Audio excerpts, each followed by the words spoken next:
High views. నాకు తెలిసి ప్రపంచ విమానయాన చరిత్రలో ఇటువంటి దారుణం ఇంతవరకు ఎక్కడా జరగదు. నిజంగా మన దేశానికి సంబంధించి ఈ విమాన ప్రయాణాలు ఎవరైతే చేస్తూ ఉన్నారో వారు ఈ విషయం కనుక తెలిస్తే నిజంగా చాలా బాధపడతారు. అట్ ది సేమ్ టైం జాగ్రత్త పడతారు. అతను భారతీయుడు, బట్ అమెరికా పాస్పోర్ట్ ఉంది. దట్ మీన్స్ అమెరికాలో సెటిల్ అయి ఉన్నారు. ఈ దేశంలో మరి ఏం పని ఉందో ఏంటో పాపం భార్యాభర్తలు ఇద్దరు కూడా నిన్న న్యూయార్క్ నుంచి డైరెక్ట్ ముంబైకి వచ్చింది ఫ్లైట్, ఎయిర్ ఇండియా 116. వాస్తవానికి అది ముంబైకి మార్నింగ్ 11:30కి రావాలి, లేట్ అయింది, అరౌండ్ 2:10కి వచ్చింది. ఆ ఫ్లైట్లో మొత్తం చాలా ఎక్కువ మంది ఉంటారు. అందులో 32 మంది వీల్ చైర్ కావాలని చెప్పేసి ముందుగానే ఆప్షన్ పెట్టున్నారు. అప్పుడు ఏం చేయాలండి? వస్తుంది ఇంటర్నేషనల్ ఫ్లైట్ అండ్ ముంబైది ఇంటర్నేషనల్ ఎయిర్పోర్ట్. వీల్ చైర్లు ఇన్ని వాళ్ళు అడిగింది 32. ఆఫ్ కోర్స్ ఆల్రెడీ వేరే ఫ్లైట్లో అడిగి ఉండొచ్చు, దానికి సంబంధించి సప్లై కూడా చేసి ఉండొచ్చు. బట్ ఫ్లైట్ అనేది అప్పటికే 11:30ది 2:10కి వస్తుంది.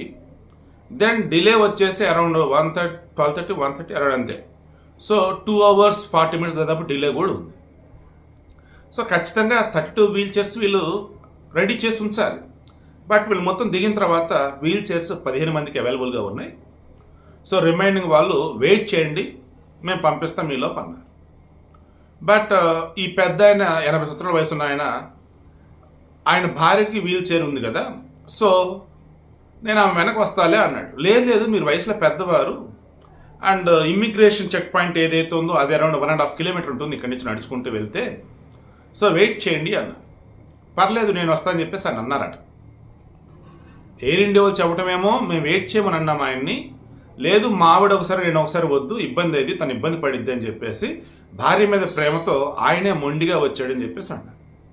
తీరు ఇమ్మిగ్రేషన్ చెక్ పాయింట్కి వచ్చేటప్పటికి పాపం ఆయన కొలాప్స్ అయిపోయాడు. ఇమ్మీడియట్గా ముంబైలో ఎయిర్పోర్ట్ దగ్గర ఉంటే నానావతి ఆసుపత్రికి తీసుకెళ్ళినారు. అది పెద్ద ఆసుపత్రి. వాళ్ళు చెక్ చేసి ఆల్రెడీ చనిపోయాడయ్యా అన్నారు. ఎలా ఏంటి? Cardiac arrest. ఎలా? ఆ వయసులో 1.5 kilometers ఆయన నడిచాడు చూశారు. ఏది వన్స్ ల్యాండ్ అయిన కాడి నుంచి ఫ్లైట్ వీళ్ళు దిగిన తర్వాత ఇమిగ్రేషన్ చెక్ పాయింట్ వరకు నడిచారు కదా, సో దానివల్ల ఆయన ఇంట్లో బాగా స్ట్రెస్ ఫీల్ అయిపోయారు. ఆయన ఆర్గాన్స్ కూడా కొంచెం తేడా కొట్టేసి అని చెప్పేసి అప్పుడు వాళ్ళు అన్నారు. ఈ విషయం తెలిసిన ప్రయాణికులు అసలు ఏంటిదంతా, ఒక ఎయిర్ ఇండియా ఆల్రెడీ గతంలో సరిగా వ్యవహరించట్లేదు అండ్ అప్పుల్లో ఉంది, రకరకాల సమస్యలు ఉన్నాయనే కదా టాటా ఎయిర్లైన్స్ వాళ్ళకి ఇచ్చింది. టాటా వాళ్ళు తీసుకున్న తర్వాత కూడా ఇదే అలాగే ఉంటే అలాగా. ఇక్కడ వీల్ చైర్ పెట్టకపోవడం సిబ్బంది యొక్క అలసత్వం కాదా, అశ్రద్ధ కాదా? ఎవరిది ఇప్పుడు ఈ తప్పు? దీనికి ఎవరైనా బాధ్యులు చేయాలి. ఇప్పటికే ఇండియన్ ఎయిర్లైన్స్ అప్పుల్లో ఉంది, అప్రతిష్ట కూడా మూట కట్టుకుంది చాలా సందర్భాలలో. దాన్ని టాటా వాళ్ళు తీసుకొని చక్కదిద్దాల్సింది పోయి వాళ్ళు కూడా అలాగే ఉంటే ఎట్లా? అంటే ఎంప్లాయీస్ని ఇంకా పాత వాళ్ళని ఉంచడం వల్ల ఇది ఎంత జరిగిందా, లేదన్నప్పుడు వీళ్ళు కూడా మారకుండా అలాగే ఉన్నారా? బట్ ఇష్యూ నాకు ఎప్పుడైతే తెలిసిందో నాకు చాలా బాధేసింది. వాస్తవానికి గతంలో వీల్ చైర్ ఎవరికన్నా ఇవ్వాలి అంటే ఖచ్చితంగా వాళ్ళు మెడికల్ సర్టిఫికేట్ ప్రొవైడ్ చేయాలి. బట్ ఇప్పుడు ఏమైందంటే, అంటే లాస్ట్ ఫ్యూ ఇయర్స్కి ఏమైందంటే మెడికల్ సర్టిఫికేట్ అవసరం లేదు.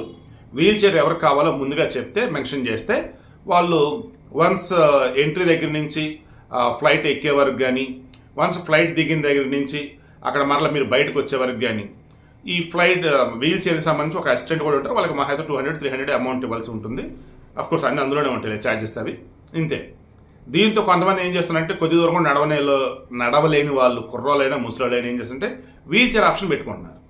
దాంతో ఏమవుతుందంటే ఈ బోర్డింగ్ పాస్ కానీ లేదన్నప్పుడు చెక్ ఇన్ లగేజ్ కానీ త్వరగా అయిపోతున్నట్టుగా కొంతమంది చేస్తూ ఉన్నారు. సో ఇలా కొంతమంది మిస్యూజ్ చేసే వాళ్ళు ఉన్నారు. మరి కొంతమంది పాపం ఈ పెద్దలాగా అవసరం ఉన్నా సరే ఆ వీల్ చైర్లు అవైలబుల్ లేక ఇబ్బంది పడి ఇదిగో ఈ రకం చనిపోతూ ఉన్నారు. సో ఇక్కడ తప్పు ఎవరు చెప్పండి? Air India వాళ్ళదా? లేదన్నప్పుడు మీరు వెయిట్ చేయండి, వయసులో పెద్ద అయినా అంత దూరం నడవలేరని అంటున్నా, ఏం కదా నేను నడుస్తా, మా భార్య ఒంటరిగా ఉండలేదు, మా భార్యతో పాటు నేను వస్తాను చెప్పి పెద్ద అయిందా? ఎవరిది?